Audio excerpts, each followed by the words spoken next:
en lo que hoy estamos celebrando, en la fidelidad del Señor y la obra que ha hecho, pero también mirando hacia el futuro y lo que esperamos que el Señor siga haciendo hasta terminar esta obra. En otros momentos ya hemos estudiado Primera de Tesalonicenses, así que tenemos en mente algo del contexto en esta carta. Podríamos resumirlo así. Pablo, en su primer viaje misionero, estuvo principalmente en la provincia de Asia de aquel tiempo, y en el segundo, el Señor fue encajonando el ministerio de Pablo y terminó con una visión una noche, sabiendo de que Dios le estaba llevando a que pueda ir a Macedonia. Y cruzando a Macedonia, llegó a la ciudad de Filipos, donde se empezó una iglesia. Tenemos una carta en nuestras Biblias escrita a ellos. Y el segundo lugar a donde llegó Pablo fue a Tesalónica. Esta era una iglesia, una ciudad, muy importante.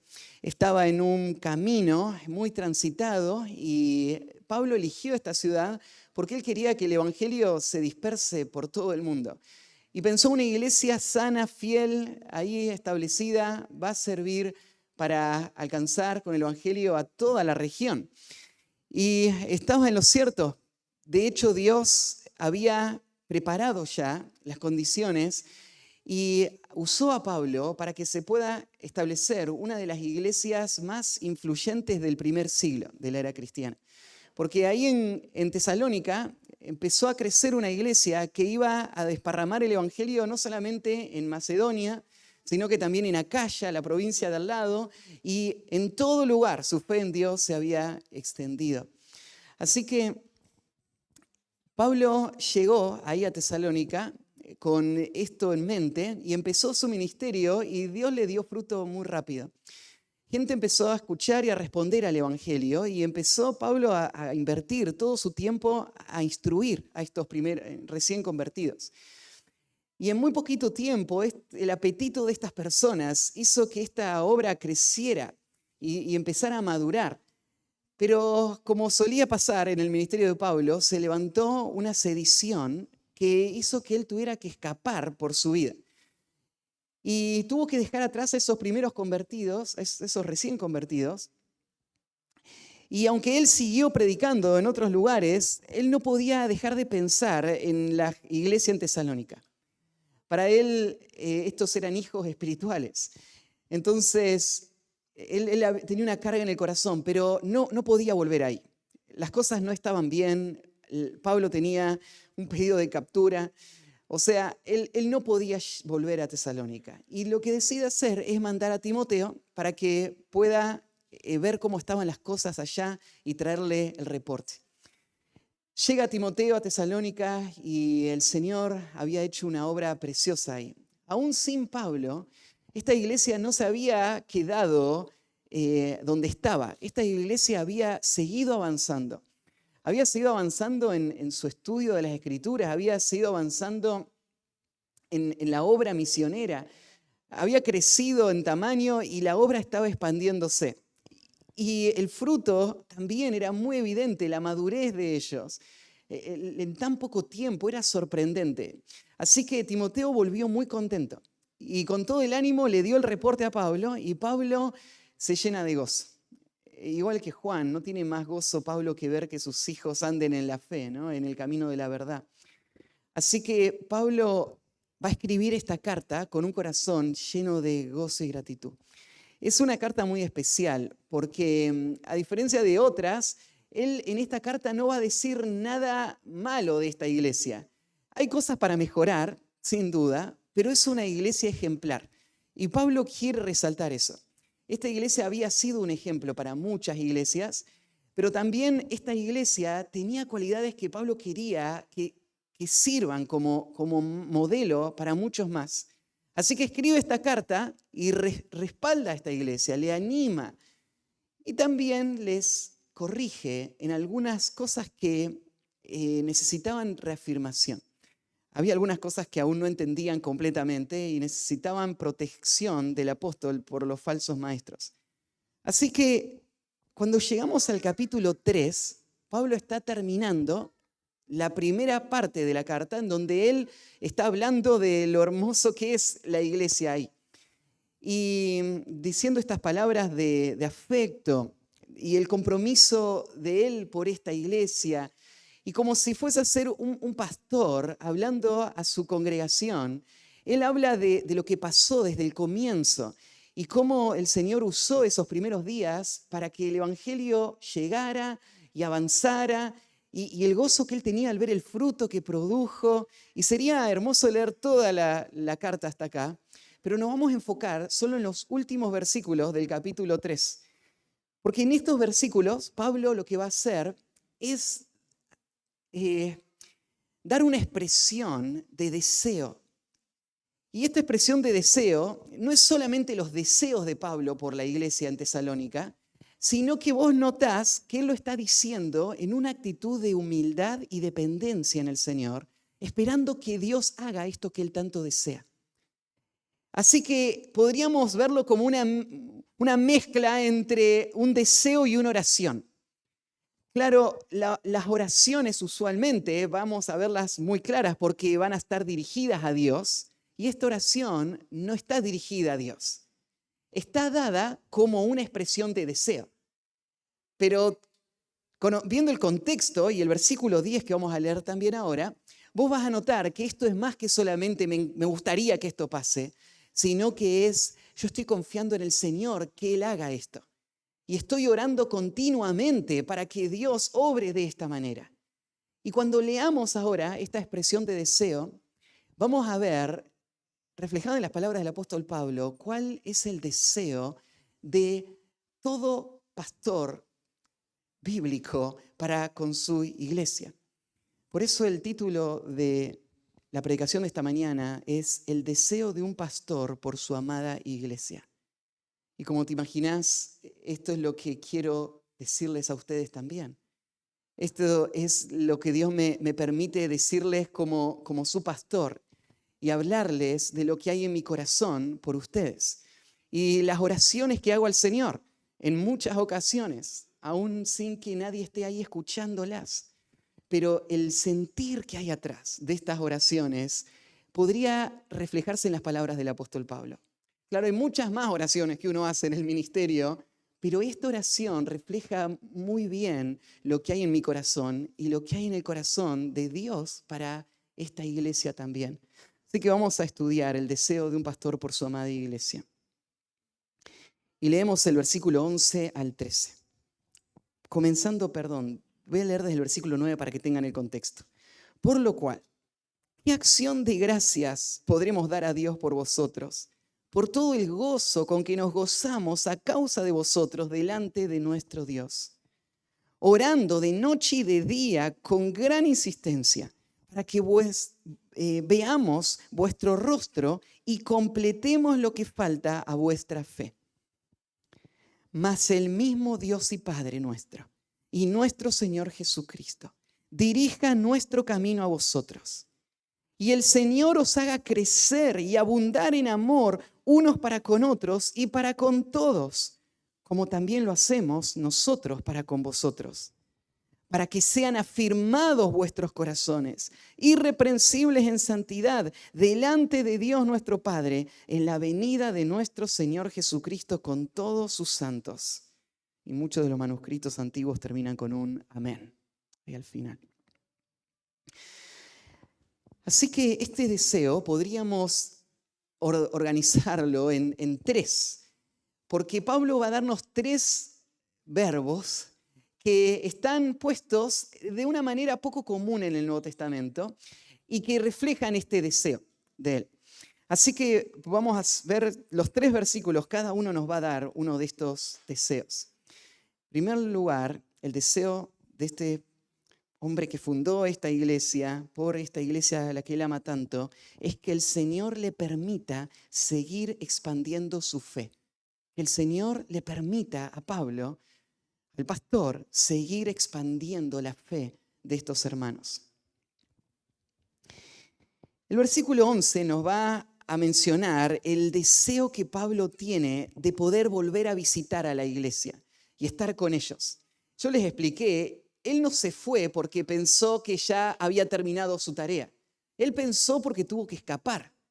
De hecho, él se quedó preocupado pensando, había mucho más que todavía tenía que darles. Y entonces hay una carga en su corazón desde el primer día. Ahí en el capítulo 2, en el versículo 17-18, Pablo ya les había dicho cuánto él deseaba ir a verlos.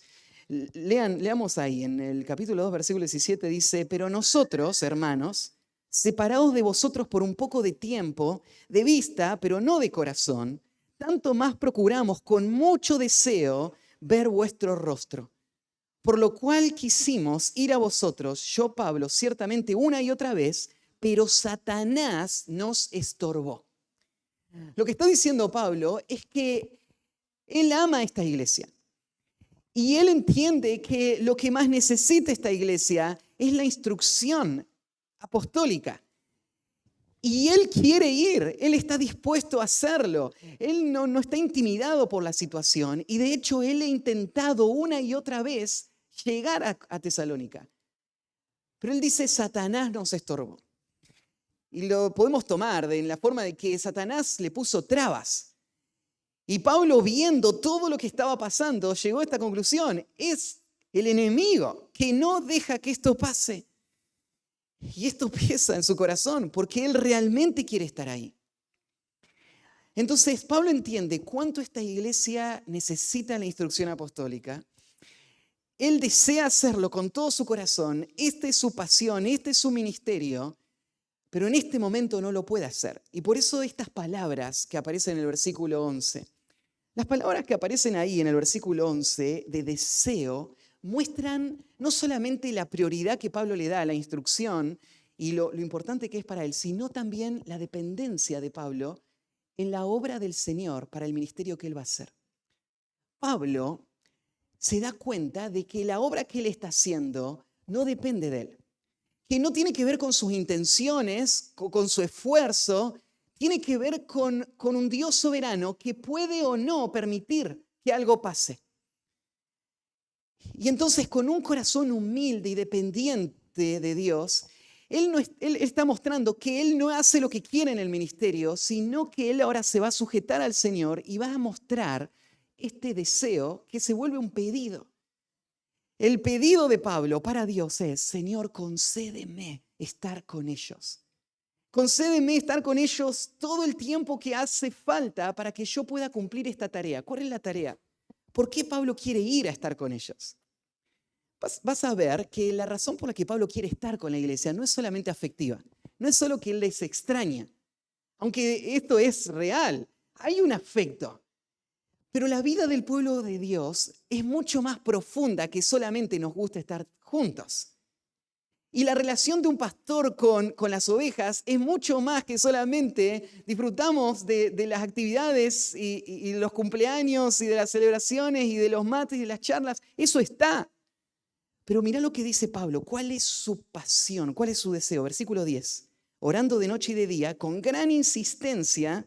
O sea, delante de Dios él está de rodillas rogándole a Dios para que veamos vuestro rostro y completemos lo que falta a vuestra fe. Eso es lo que Pablo quiere hacer. Todo el tiempo que el Señor me dé para ministrar a esta iglesia, acá voy a poner todas mis energías. Esta es mi pasión. Así expreso mi amor por ustedes y mi cuidado por ustedes. ¿Cómo lo expreso? Completando lo que le falta a su fe. Esto es el deseo de todo pastor que entiende a qué ha sido llamado. Porque si bien un pastor hace muchas cosas, hay una cosa que es la que no puede dejar de hacer, que no puede pasársela a otros, que es su tarea y su responsabilidad. Y es la tarea de instruir a la iglesia en la verdad de las Escrituras, para que la iglesia pueda tener las herramientas para que su fe pueda crecer más y más. Para que su fe pueda ser una fe afirmada en la verdad y una fe que abarque todas las áreas de su vida. y que su vida pueda ser una vida de fe madura. Y esto sucede cuando los pastores están amando a su iglesia, orando y rogando al Señor, que el Señor les permita hacer esta tarea, y ellos están dedicados a esa tarea cuando tienen la oportunidad de hacerlo. Están completando lo que falta a la fe. En el caso de Tesalónica, ¿te imaginás? 3 semanas nomás estuvo Pablo ahí. Había mucho que faltaba. ¿Cuánto pudo haber instruido Pablo a esta iglesia? Pensá en nuestra iglesia, ¿cuántos años hace que vos te estás acá? Y semana tras semana, yo vengo, ¿no es cierto? Y te vuelco una montaña de verdades bíblicas. Te doy herramientas. En diferentes lugares de nuestra iglesia, en las reuniones caseras, en los diferentes ministerios, vos estás escuchando sana doctrina, estás leyendo, estás creciendo de muchas formas. Y decís, a mí me falta todavía. Muchísimo me falta todavía. Bueno, la iglesia de Tesalónica era una iglesia que había crecido muy rápido, pero Pablo entiende, todavía falta. Hay que completar esa fe.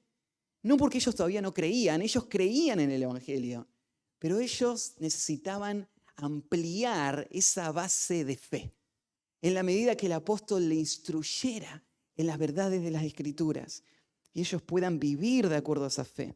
Entonces así llegamos al versículo 11, que nos da de nuevo este deseo. Y Pablo lo presenta de esta manera: mas el mismo Dios y Padre nuestro y nuestro Señor Jesucristo dirija nuestro camino a vosotros. Pablo entiende que aunque hay un enemigo estorbando y poniendo trabas y tratando de frenar esta tarea que Pablo está haciendo de completar la fe de los creyentes ahí en Tesalónica, el diablo no tiene la última palabra. Dios es el soberano y Él es el que puede hacer que todas estas artimañas de Satanás queden obsoletas para que entonces Pablo pueda hacer esta tarea. Y por eso su esperanza está en la obra que Dios está haciendo en la iglesia y la obra que Dios va a hacer a través de él. Así que Pablo ora para que Dios le permita a él, sin importar lo que el diablo quiera hacer la tarea que fue enviado a hacer. Nuestra iglesia está en una batalla constante. Hay un enemigo queriendo destruir y él haría lo que sea necesario para esto. Satanás es un ladrón que vino para robar, matar y destruir. Si Satanás podría, él me mataría. Y él mataría a cualquier obrero de Cristo. Él quiere silenciar al pueblo de Dios. Él quiere distraer, él quiere distorsionar. Y la verdad es que yo no sé cuánto tiempo más el Señor me conceda completar la fe de ustedes. Porque la vida es frágil y estoy a una respiración de estar en la presencia del Señor. Solo Dios sabe cuánto tiempo más voy a estar acá. Solo Dios sabe en qué manera voy a poder hacerlo. Pero quiero que sepan esto no lo va a decidir Satanás, esto lo va a decidir Dios. Y en las manos de Dios yo me encomiendo cada día rogándole al Señor que me permita hacer mi ministerio, aún en medio de toda la oposición, hasta que cumpla esta tarea y pueda completar la fe de todos ustedes. Es el rebaño que el Señor me confió y son las personas que el Señor pone delante mío para instruir cada semana. Y esto es lo que hay en el corazón de Pablo. Él confía en Dios y lo llama, mira, el título que usa es: mas el mismo Dios y Padre nuestro, y este mismo que aparece ahí es como un intensificador del sustantivo, de la expresión, el Dios, el mismo Dios, es Él mismo el que va a sostener. Entonces, aunque hay un enemigo atacando, Dios mismo es el que va a decidir y Él va a conceder esto que yo le estoy pidiendo. El mismo Dios y Padre nuestro y nuestro Señor Jesucristo dirija nuestro camino a vosotros. Muchos comentaristas notaron algo interesante de cómo Pablo lo está diciendo. Porque ves que Pablo dice, Dios, el mismo Dios y Padre y el Señor Jesucristo, no dice dirijan nuestro camino a vosotros, sino que dice dirija. O sea, Dios el Padre y Jesucristo son un sustantivo singular que hacen que haya un verbo singular. Esta es una forma de mostrar la convicción profunda que Pablo tiene en la doctrina de la Trinidad. Y si bien no la está explicando acá, él la da por hecho. Dios es el que va a obrar de esta manera y concederme esto. ¿Y quién es Dios? Dios es el Padre y es el Hijo. Él es el que lo va a hacer. Entonces él está refiriéndose a Dios Padre y Dios Hijo como un solo ser que está obrando en un verbo singular. Él dirija nuestro camino a vosotros. La expresión acá dirigir no tiene tanto que ver con orientar, porque Pablo sabe a dónde quiere ir. Tiene que ver con allanar, con enderezar o con quitar los obstáculos para que se pueda alcanzar el destino que tanto se anhela. Entonces, tiene este contexto que yo les explicaba. Pablo está intentando hacerlo. Él quiere llegar allá. Satanás está estorbando, pero él está orando y confiando en que Dios va a quitar todos los obstáculos para que esto pase. Por lo importante que es esto para Pablo. Así que lo que Pablo está anhelando, entonces, sin poder estar en Tesalónica, es poder ir para poder seguir instruyendo a esta iglesia. En el capítulo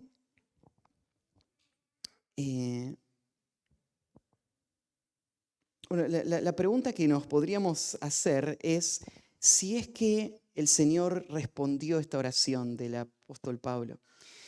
Y cuando leemos la segunda carta de Tesalonicenses, estaba buscando la cita, pero cometí un error acá en el tipeo. En la segunda carta de Tesalonicenses, Pablo señala, déjenme ver si lo encuentro en el capítulo 3. Ahora lo voy a encontrar. Que la iglesia, de hecho, aunque él todavía no había podido llegar y estar ahí, la iglesia de hecho estaba creciendo en fe. Este crecimiento de fe, al fin y al cabo, no depende de un hombre. Pablo quiere hacer esta tarea. Él es el apóstol. Pero aun cuando Pablo no pudo llegar a esta iglesia y hacer lo que él estaba queriendo hacer para que se complete su fe seguía avanzando.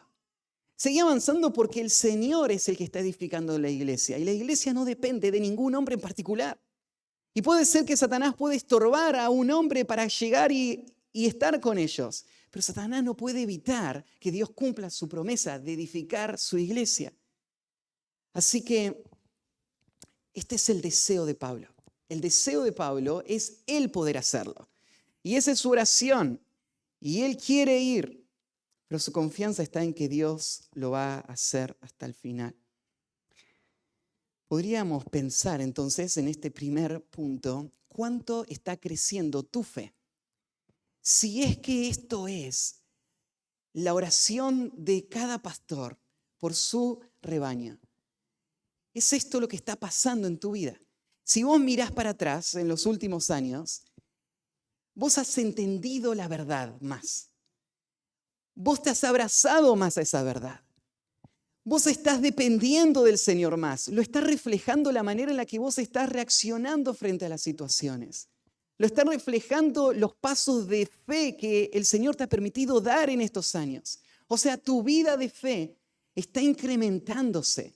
Si es así, esta es la obra de gracia que Dios está haciendo en tu vida. Y esto es la razón para celebrar, porque este es el deseo, esta es nuestra pasión.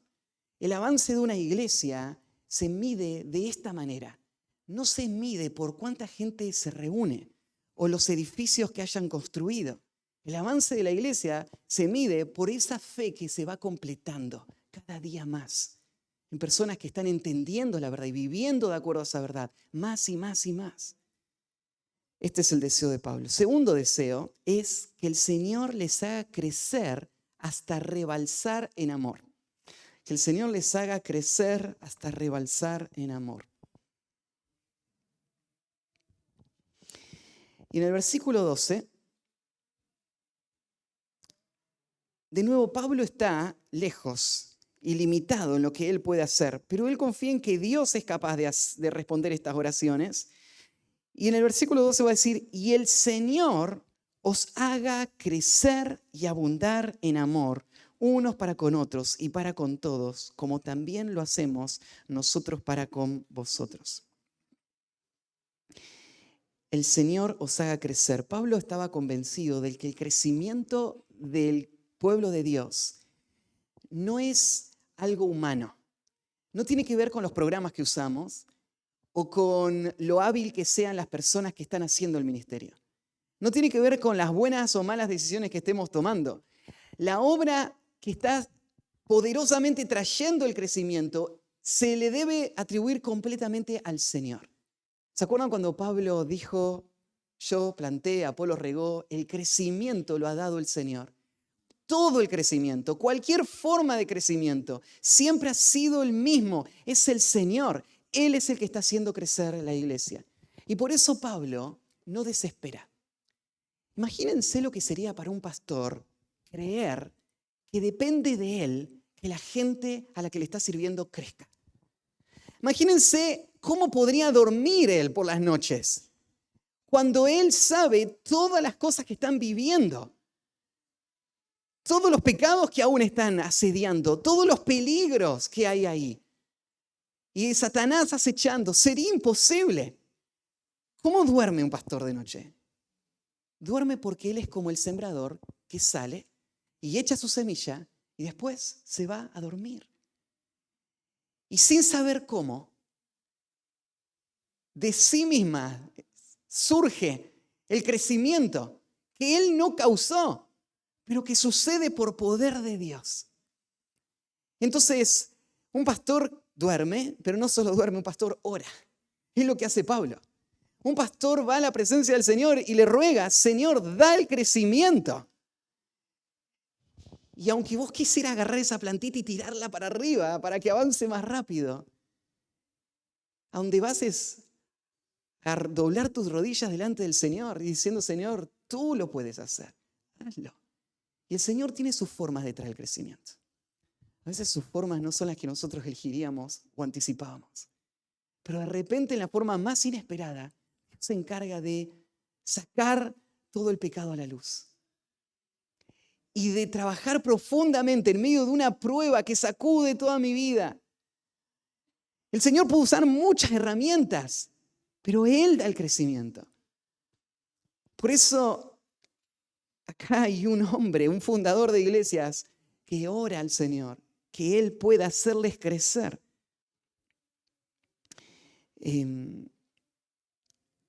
¿Crecer en qué? Bueno, acá la próxima expresión, cuando diga crecer y abundar en amor, unos para con otros y para con todos. El crecimiento tiene que ver con esto, con el amor que gobierna sus vidas. Y claro, el creyente fue llamado a amar a Dios con todo su corazón, mente, alma y fuerzas, pero Pablo está mostrando acá que el amor a Dios se va a expresar en un amor al prójimo. Y por eso acá está hablando Pablo que lo que él quiere ver en la iglesia es un amor práctico, un amor sacrificial, un amor consagrado, un amor como el de Dios por nosotros, reflejado en nuestra vida para con otros. Y por eso él habla que abunden en amor unos para con otros y para con todos. Esa palabrita y abundar en amor fue la que me llevó a ponerle este título, rebalsar en amor. Porque lo que Pablo está hablando no es solamente que haya amor. Porque cuando alguien se convierte, hay amor. Si no hay amor, no hubo salvación todavía. Esta es una de las marcas más claras de que una persona nació de nuevo. Es que hasta el día antes, esa persona vivía solo preocupada por sí misma.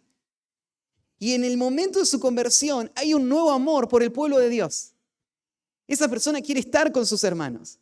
Esa persona ahora reacciona y responde a las relaciones como nunca antes.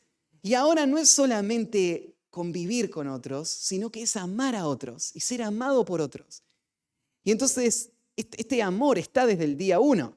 Pero lo que Pablo está orando es que este amor pueda rebalsar. Y acá usa dos palabras, crecer y abundar.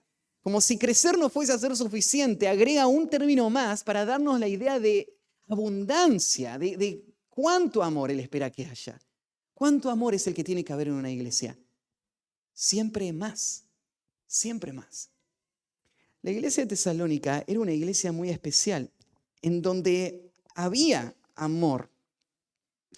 Y Pablo le resalta esto en el capítulo 4, versículo 9 y 10. Pablo dice, pero acerca del amor fraternal, no tenéis necesidad de que os escriba, porque vosotros mismos habéis aprendido de Dios que os améis unos a otros. O sea, esto ni se los enseñé y está pasando. ¿Quién se lo enseñó? Dios. Y ustedes ya saben esto del amor, así que no hace falta que yo les diga nada. Versículo 10, y también lo hacéis así con todos los hermanos que están en Macedonia. Pero os rogamos, hermanos, que abundéis en ello más y más. Más y más. Es como en un ciclo interminable, donde uno va subiendo el nivel, subiendo la forma en la que está amando, cada vez más. O sea, cuando vos llegues hasta ese punto donde digas, esta es la expresión de amor máximo que puedo hacer por mi hermano. Este es el sacrificio mayor, este es el esfuerzo más grande que hice en toda mi vida. Lo que Dios te va a decir, hay más todavía. Hay más todavía para hacer. Ese amor tiene que abundar, que rebalsar y crecer más y más y más. Y esta es la oración, que abunde ese amor uno por los otros. Pablo quiere que el amor crezca porque entiende la importancia que tiene el amor en la vida de la iglesia. Acá hay muchos textos que podríamos ver, pero les cito algunos. Juan 13, 34, 35, son las palabras de Cristo, cuando Él dice, un mandamiento nuevo os doy, que os améis unos a otros. Este es el mandato, Cristo lo ordenó. En respuesta en obediencia a Cristo, ahora la iglesia tiene estas directivas, pero no solo ámense unos a otros, sino ámense como yo os he amado. Esta es la clase de amor que tiene que haber. Lo que ustedes vieron en mí, así tienen que amarse mutuamente. Y después agrega, que también os améis unos a otros. En esto conocerán todos que sois mis discípulos, si tuviereis amor los unos con los otros. El amor de la iglesia es el testimonio que va a impactar el mundo. Nosotros pusimos ahí en el medio de ese cartel la frase que hemos usado del comienzo de la iglesia para recordar nuestra misión como iglesia. Y es personas creciendo para impactar el mundo. ¿Qué es lo que impacta el mundo? No son nuestros programas, no es nuestro edificio, no es nuestra inteligencia, no son nuestras buenas actividades. Lo que impacta al mundo es el amor. En esto van a conocer todos que son mis discípulos. Por eso Pablo está orando y él dice, lo que quiero para esta iglesia es que haya más y más amor. Lo que rompe el corazón de un pastor son las expresiones de falta de amor. Y uno entiende la inmadurez, uno entiende que va a llevar tiempo, uno entiende, pero cuando uno lo ve, digo, es muy desanimante. Y lleva, ¿no es cierto?, a clamar con más intensidad, Señor, ayúdanos a crecer más y más en amor. Y no hace falta ir por los detalles, todo lo conocemos. Y vemos que nuestra iglesia ama, sin duda, pero hay muchísimo por crecer todavía. Y este es el deseo, esta es la oración. El amor no solamente es el testimonio para el mundo, es una deuda que tenemos. Romanos 13:8 dice, no debáis a nadie nada, sino el amaros unos a otros, porque el que ama al prójimo ha cumplido la ley. El amor es una deuda, no es algo extra que estás haciendo, no es algo por lo que te tenga que agradecer o valorar, porque vos lo debés, se lo debés a tu hermano. El amor que recibiste de Dios ahora te pone en una deuda que nunca vas a terminar de pagar. Amar a otros como fuiste amado. Y el amor también, el nivel de amor en el que estamos, es un parámetro para entender el nivel de madurez que hemos alcanzado. Porque el resultado de nuestra santificación se refleja en el amor que estamos viviendo. La madurez no se refleja por cuánto conocemos de doctrina. La madurez se refleja por hasta qué nivel amamos. Claro, la doctrina es necesaria para poder luchar contra nuestro pecado, pero donde se ve el termómetro de a dónde estamos en nuestra vida espiritual, tenemos que mirar el amor. Eso es lo que nos dice. Y el amor es algo práctico. El amor no son palabras. No es solamente la sonrisa que ponemos cuando nos vemos, el abrazo que nos damos acá en la iglesia. El amor es lo que Cristo hizo por nosotros. Es lo que Dios hizo al enviar a su Hijo a morir por nosotros. El amor es sacrificio, es entrega. Entonces, por eso Pablo está pensando que abunde más y más amor. Eso es lo que desea para esta iglesia. Y fíjense que agrega algo más. No solamente para con otros, unos para con otros, sino que agrega una expresión más, y para con todos. Esta última expresión se está refiriendo no al amor dentro del pueblo de Dios, que es lo primero que mencionamos, sino que ahora se está refiriendo al amor por el mundo perdido. Ese amor que pueda crecer más y más. Lo que Pablo se está refiriendo es que de maneras prácticas tu vida esté cada vez más comprometida y más consagrada y abandonándote más a vos mismo y pensando más en el mundo que se pierde para poder hacer esos sacrificios que se necesitan para que el mundo escuche el Evangelio. Que el amor abunde más y más significa que tu compromiso económico para sostener la obra del Señor abunde más y más. Significa que tu diligencia para compartir el Evangelio cada día a los que te rodean abunde más y más.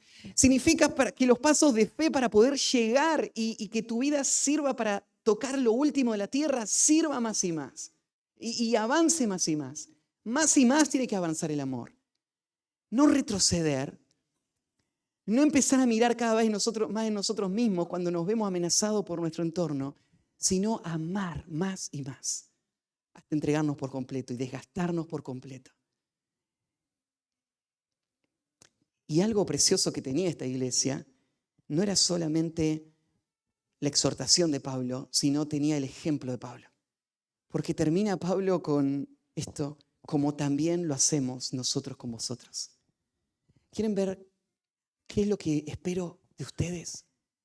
Quiero verles amar de la misma manera que yo les amo a ustedes, dice Pablo. Y que nuestro equipo misionero le ha amado a ustedes. Y cuando vos mirás la vida de Pablo, empezás a ver a dónde le llevó el amor. Y empezás a ver la forma apasionada en la que vive la tarea que él hace por el cuidado de las personas, por llevar el Evangelio. Y esta iglesia lo sabía muy bien. Y sé que no he sido un ejemplo de un amor perfecto hacia ustedes. Y oro que el Señor me ayude a seguir creciendo.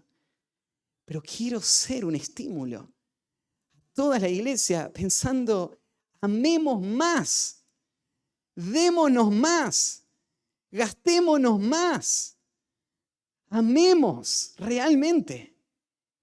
Ese es mi deseo para mi vida y para toda esta iglesia. Y es lo que Pablo les estaba diciendo, que el Señor les haga crecer hasta rebalsar en amor. El tercer deseo en el versículo 13, que el Señor afirme sus corazones para vivir en santidad. Que el Señor afirme sus corazones para vivir en santidad.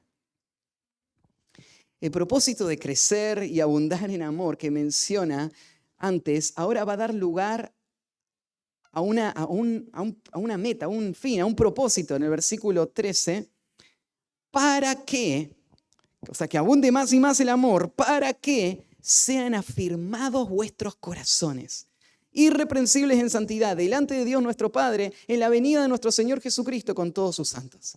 Lo que está conectando acá Pablo es cuánto incide el amor en mi santificación. A veces no hacemos esta conexión, pero son inseparables. Y si lo pensamos con detalle, creo que lo podemos ver. Porque ¿qué es lo que te hace caer en el pecado? En el fondo va a haber una falta de amor expresada. Cuando vos te enojaste y explotaste en un momento con tu familia, ¿qué te llevó a eso? Falta de amor. En este momento estoy pensando en mí, estoy pensando en mis derechos, en en lo que otros tienen que hacer por mí, estoy frustrado por lo que no estoy logrando, no estoy mirando estoy mirando mis ídolos, mis metas personales. Claro, no hay amor cuando un hombre cae en la lujuria. Lo que está expresando es un orgullo total, ¿no? Él está usando a otros para satisfacer sus propios deseos. No hay nada de amor en esto. El amor va a ser el camino que Dios está usando para llevarnos a mayores niveles de santificación, que es a donde Él quiere guiarnos. La vida santa, ser santo como Él es santo. Y por eso Pablo ora para que se amen más, para que sean afirmados sus corazones. Acá está hablando, ¿no es cierto?, de un corazón que tiene un fundamento sólido y que no va a claudicar o temblar o ser intimidado, sino que va a enfrentar los desafíos de la santificación con convicciones profundas y con firmeza de carácter. Que sean afirmados los corazones. Él quiere creyentes que no tiemblen frente a nadie, que no sean sacudidos por nada. Esa es la meta de Pablo. Ahí en el capítulo 3 también ya Pablo les había hablado de esto en el versículo 2. Cuando dice, y enviamos a Timoteo, nuestro hermano, servidor de Dios y colaborador nuestro en el Evangelio de Cristo. ¿Para qué lo enviaron a Timoteo? Para confirmaros y exhortaros respecto a vuestra fe, a fin de que nadie se inquiete por estas tribulaciones, porque vosotros mismos sabéis que para esto estamos puestos. A veces el creyente parece tan frágil y cosas tan simples pueden crear muchísimo desaliento. Y de repente se agarran la cabeza y piensan, no, esto es un desastre, todo va a terminar mal. Y entonces se entregan, ¿no es cierto?, frente a los desafíos de la vida. Y Pablo le está hablando a una iglesia que es perseguida, está sufriendo. Y Pablo sabe, necesitan a alguien que les acompañe para que tengan más firmeza, para que nada los sacuda, para que miren con claridad su llamado y avancen con determinación. Entonces le mandan a Timoteo, para que nada los mueva. Pablo quiere creyentes sólidos. Esta es la oración. Un pastor que no está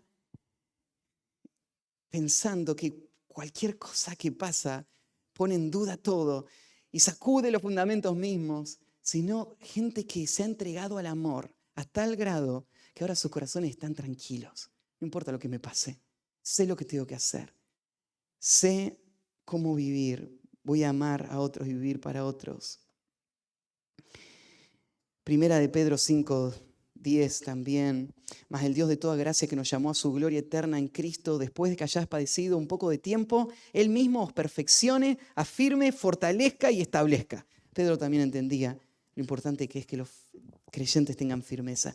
Entonces, que sean afirmados sus corazones, irreprensibles en santidad delante de Dios nuestro Padre.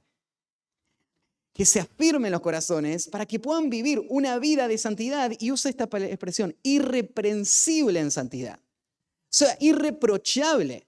No una vida que no peca, pero una vida íntegra, una vida que lidia con el pecado, una vida que no puede ser señalada como un hipócrita, una vida que es irreprensible. Nadie me puede agarrar, nadie me puede desacreditar, porque mi vida de santidad está a la vista de todos.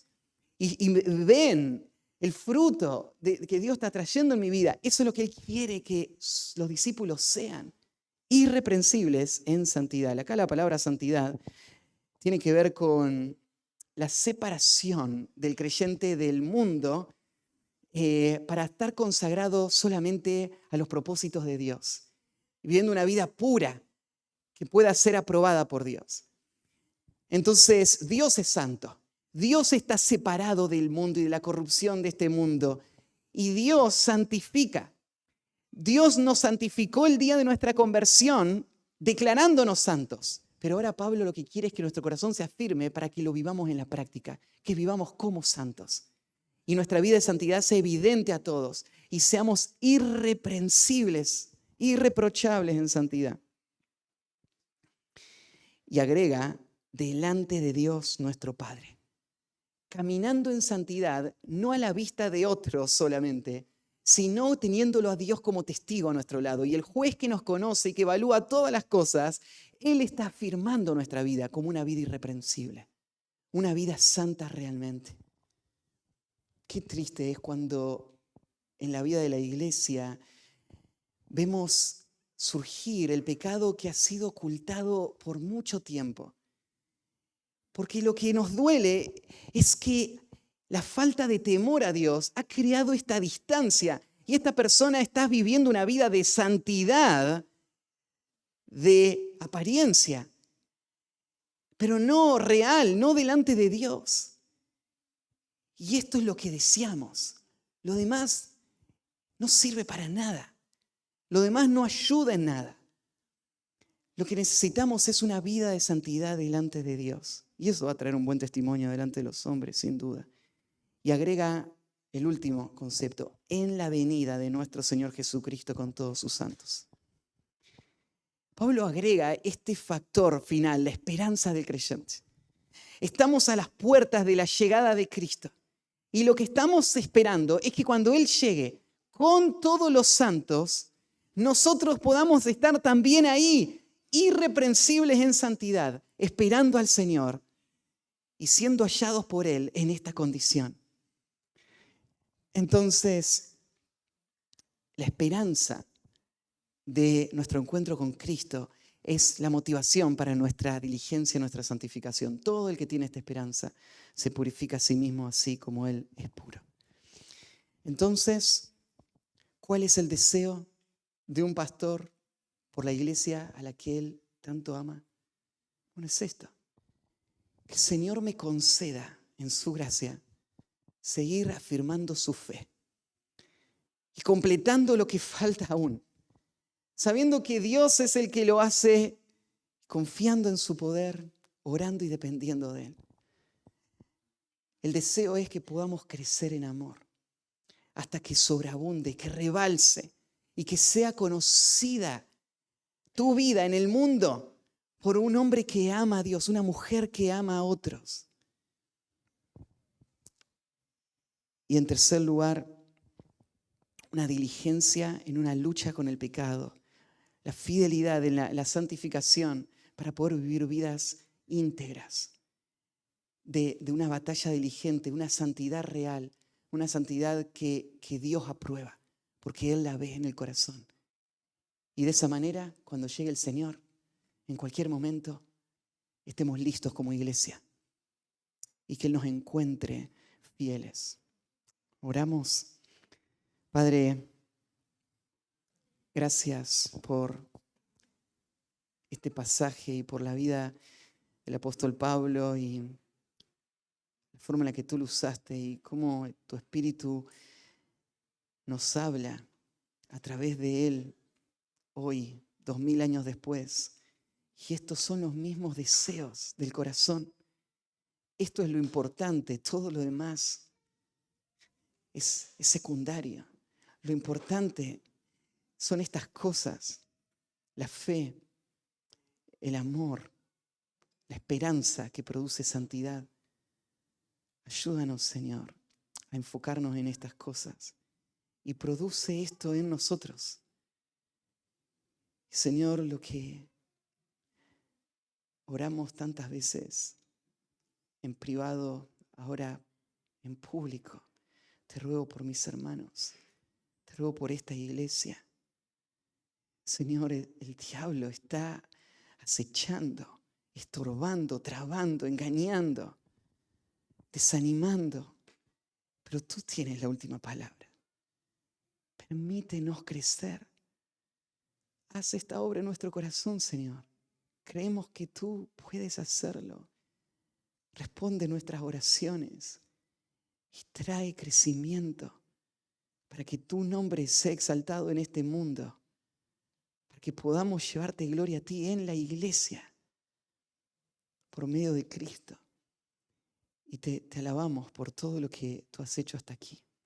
Y nos confiamos a ti y al poder que tu palabra tiene para seguir edificándonos. En el nombre de Cristo Jesús. Amén.